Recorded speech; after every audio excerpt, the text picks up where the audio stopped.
Oke. Assalamualaikum warahmatullahi wabarakatuh.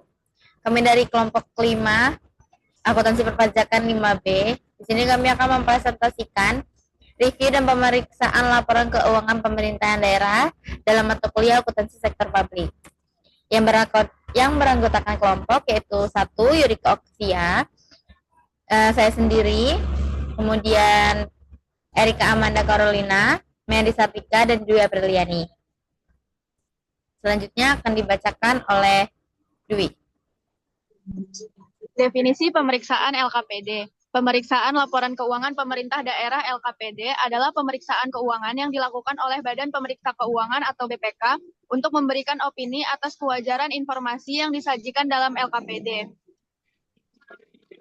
LKPD adalah dokumen resmi yang berisi informasi mengenai penerimaan pengeluaran, aset, kewajiban, dan ekuitas pemerintah daerah selama 1 tahun anggaran. LKPD disusun berdasarkan standar akuntansi pemerintahan atau SAP dan merupakan pertanggungjawaban kepala daerah atas pelaksanaan APBD. Selanjutnya dasar hukum. Badan Pemeriksa Keuangan atau BPK memiliki dasar hukum ketika melakukan pemeriksaan terhadap laporan keuangan pemerintah daerah atau LKPD, yaitu Undang-Undang Dasar 1945, Undang-Undang Nomor 15 Tahun 2006 tentang Badan Pemeriksa Keuangan, Undang-Undang Nomor 15 Tahun 2004 tentang pemeriksaan pengelolaan dan tanggung jawab keuangan negara. Jenis-jenis pemeriksaan LKPD. Yang pertama ada pemeriksaan keuangan. Pemeriksaan keuangan LKPD bertujuan untuk memberikan pernyataan opini mengenai tingkat kewajaran informasi yang disajikan dalam LKPD. Pemeriksaan ini dilakukan untuk memastikan bahwa laporan keuangan telah disajikan secara wajar dan sesuai dengan prinsip akuntansi yang berlaku. Selanjutnya pemeriksaan kinerja. Pemeriksaan kinerja pada LKPD dapat mencakup pemeriksaan atas upaya pemerintah daerah untuk menanggulangi kemiskinan, pemeriksaan aspek ekonomi dan efisiensi, pemeriksaan aspek dan efektivitas. Pemeriksaan kinerja pada LKPD memiliki peran penting dalam memantau kinerja pemerintah daerah dan mendorong perbaikan dalam pengelolaan keuangan. Hasil pemeriksaan kinerja pada LKPD akan disampaikan kepada pemerintah daerah yang bersangkutan. Pemerintah daerah diharapkan dapat melaksanakan tindak lanjut dari hasil pemeriksaan tersebut. Yang ketiga, pemeriksaan dengan tujuan tertentu. PDTT adalah pemeriksaan yang dilakukan dengan tujuan khusus. Di luar pemeriksaan keuangan dan kinerja, pemeriksaan ini dapat mencakup pemeriksaan atas hal-hal lain yang berkaitan dengan keuangan dan pemeriksaan investigatif.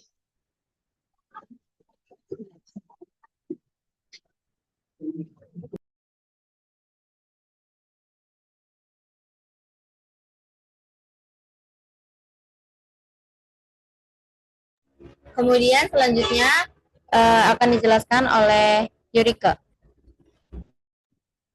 Berikutnya yaitu metodologi pemeriksaan keuangan, yaitu ada perencanaan, pelaksanaan, dan pelaporan. Perencanaan yaitu pemahaman tujuan pemeriksaan dan harapan penugasan. Kemudian pemahaman entitas dan proses bisnis.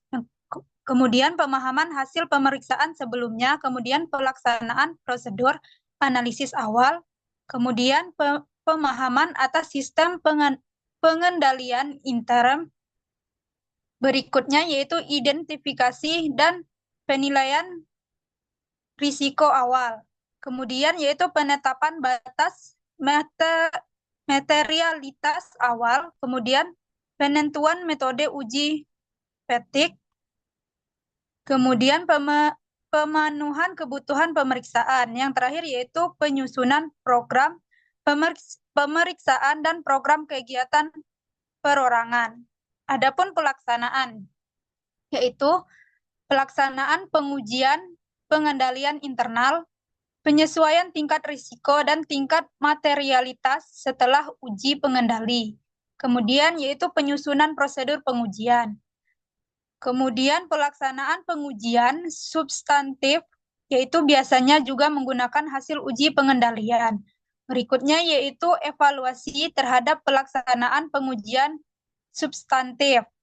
Kemudian pelaksanaan prosedur tambahan jika diperlukan. Selanjutnya yaitu penyusunan dan penyampaian temuan pemeriksaan dan jurnal penyesuaian. Berikutnya yaitu perolehan surat representasi. Kemudian pelaksanaan prosedur analisis akhir. Dan yang terakhir yaitu penilaian risiko dan materialitas akhir. Adapun pelaporan yaitu penyusunan dan pembahasan KHP dan penyusunan konsep akhir dan penyampaian LHP.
Baiklah, selanjutnya akan saya jelaskan yaitu tahapan pemeriksaan.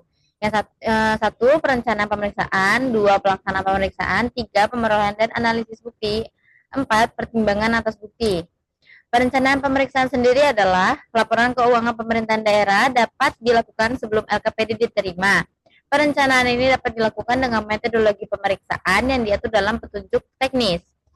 Terus, beberapa hal yang dapat dilakukan dalam perencanaan pemeriksaan LKPD antara lain, satu, pemantauan tindak lanjut, dua, pemahaman dan pengujian sistem pengendalian intern, tiga, pengujian kepatuhan terhadap peraturan perundang-undangan, empat, perolehan data awal.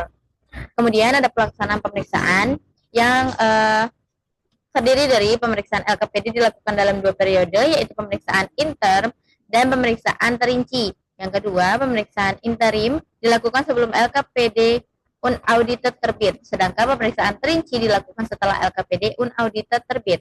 Ketiga, sebelum pemeriksaan dilakukan entry meeting untuk memastikan komunikasi antara pemeriksa dan pihak yang diperiksa berjalan lancar. Keempat, dalam entry meeting disampaikan latar belakang, tujuan, dan lingkungan pemeriksaan. Kelima, pemeriksa BPK dilarang meminta atau menerima uang, barang, fasilitas lainnya dari pihak yang terkait dengan pemeriksaan. Keenam, pemeriksaan LKPD dilakukan untuk memastikan kesesuaian laporan keuangan dengan standar akuntansi pemerintahan atau SAP, kecukupan pengungkapan kepatuhan terhadap peraturan perundang-undangan, dan efektivitas sistem intern. Kemudian ada pelaporan pemeriksaan. Pelaporan hasil pemeriksaan laporan keuangan pemerintah daerah atau LKPD dilakukan oleh Badan Pemeriksaan Keuangan atau BPK.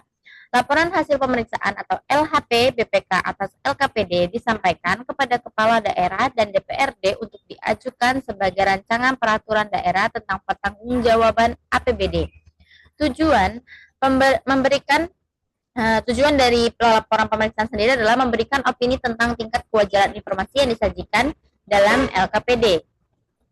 Kemudian metode pengumpulan bukti pemeriksaan akan dilanjutkan oleh Erika Amanda.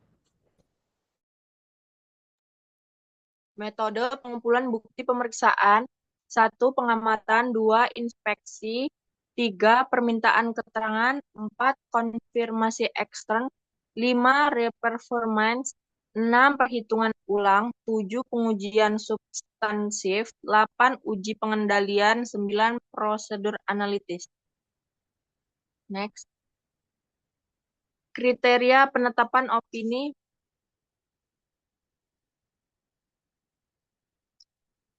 Yang pertama, kesesuaian dengan standar akuntansi pemerintahan. Kedua, kecukupan pengungkapan. Ketiga, kepatuhan terhadap ketentuan peraturan perundang-undangan. Yang keempat, efektivitas sistem pengendalian intern. Jenis-jenis opini pemeriksaan LKPD. Wajar tanpa pengecualian. Opini wajar tanpa pengecualian atau WTP atau unqualified opinion adalah opini audit yang menyatakan bahwa laporan keuangan suatu entitas disajikan secara wajar. Opini ini diberikan ketika laporan keuangan memenuhi kriteria-kriteria berikut. Laporan keuangan terstruktur tapi dan utuh.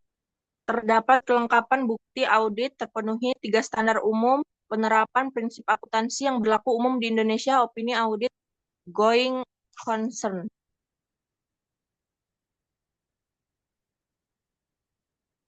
Next. Wajar dengan pengecualian. Opini wajar dengan pengecualian WDP atau qualified opinion adalah opini audit yang menyatakan bahwa laporan keuangan sebagian besar bebas dari salah saji material, kecuali untuk item atau rekening tertentu. Auditor dapat memberikan opini WDP jika auditor menemukan bukti yang cukup dan tepat bahwa kesalahan penyajian material, tetapi tidak pervasif terhadap laporan keuangan. Auditor tidak memiliki bukti memadai, tapi dapat menyimpulkan hasil pengaruh kesalahan penyajian yang tidak ditemukan.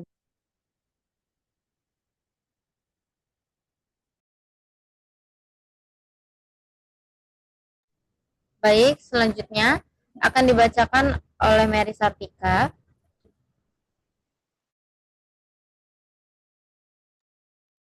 Tidak wajar, opini tidak wajar atau adverse opinion adalah opini audit yang menyatakan bahwa laporan keuangan yang diperiksa tidak menyajikan secara wajar posisi keuangan, hasil usaha, dan arus kas.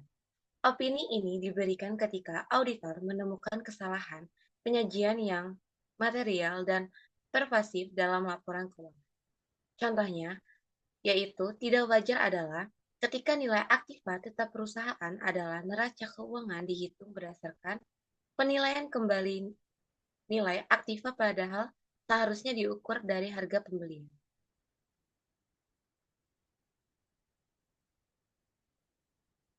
Tidak memberikan pendapat. Opini tidak menyatakan pendapat atau disclaimer of opinion adalah jenis opini audit yang diberikan ketika auditor tidak memiliki bukti yang cukup dan tepat untuk mendasari opini. Opini ini juga dikenal dengan sebutan no opinion atau tidak ada pendapat. Auditor memberikan opini tidak menyatakan pendapat dalam kondisi-kondisi berikut. Pertama, tidak yakin apakah laporan keuangan disajikan secara wajar sesuai dengan standar pelaporan yang berlaku. Yang kedua, terdapat pembatasan ruang lingkup audit.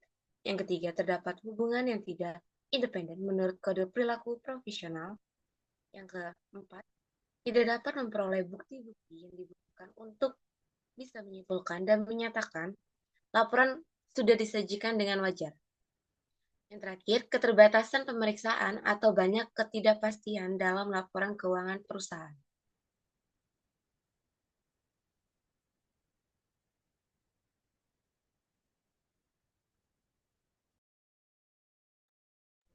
Baik, mungkin sekian dapat kelompok kami sampaikan. Bila ada kurang dan lebihnya kami mohon maaf, pada Allah kami mohon ampun. Kami akhiri. Wassalamualaikum warahmatullahi wabarakatuh. Waalaikumsalam warahmatullahi wabarakatuh. Coba ya guys, sabar ya guys. Bye.